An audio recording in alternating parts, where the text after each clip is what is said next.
Brake lights, a good thing to have on a car. Why? It's not for your sake. Well, maybe it is if you don't want whiplash. But brake lights tell the car behind you that you are going to slow down more rapidly than just lifting your foot off the gas. On Volkswagen or VAG concerned cars, there's a little switch that breaks, and when it breaks, none of the brake lights work. Let's check it out.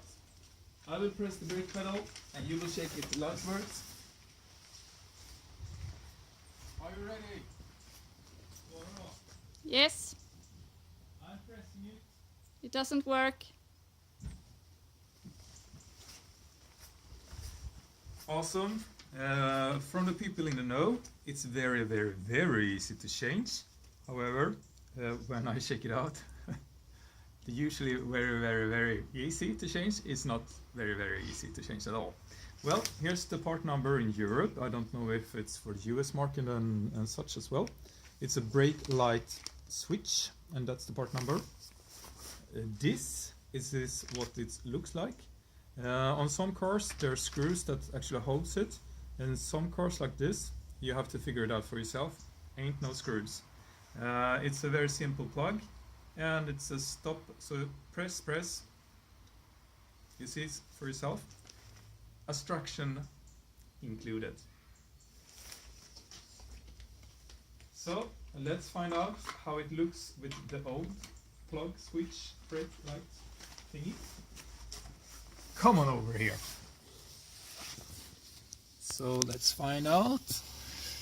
So as you can see down here, all lights on the brake switch is a pretty simple electric switch that you can unplug fairly easily. However, the compartment where it's hidden is not that easy. So, we will see how this goes. I can't see no screws, but we will find out sooner or later. So over and out for now.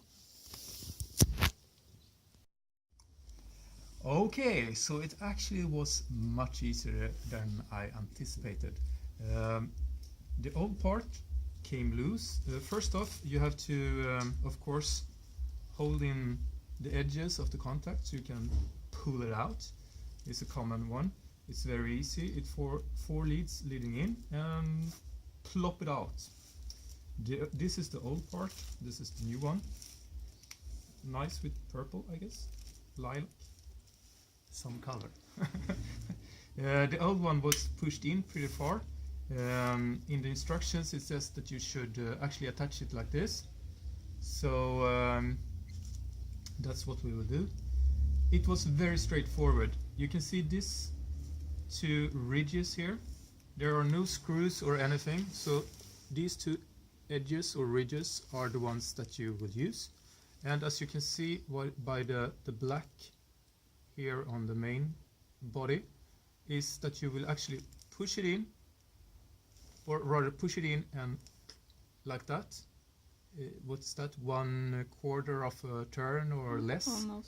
Almost, okay. And then to get the old contact out, you had to wiggle, and to turn the new one in, it's pretty simple. Push it in, turn, click in the contact, and that's what we will do now, but I will do it out of camera. Hey. Okay, so this is the old part. This is something that I had to show. There's some fat that is usually in the car to make it not corrode and stuff. So wipe it off.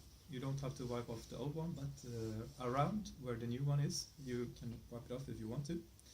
We found out that the instruction actually was maybe not entirely correct, because this is how the new part looked, but we actually had to push it in pretty far to actually get it in to the contact.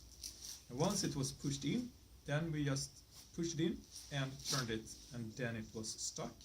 We pushed in the plug, and I will show you how it looks. Just as before, but with a lilac or purple, whatever your preference is for color. It's in there right now, sitting nicely and secure and snugly. It took about, what did it take? 4 or 5 minutes, something. And now we will see if it works. Before, when I press the brake pedal, none of the 3 brake lights lit up. So let's see. Are you ready? I'm ready. Here we go. Yeah, it works.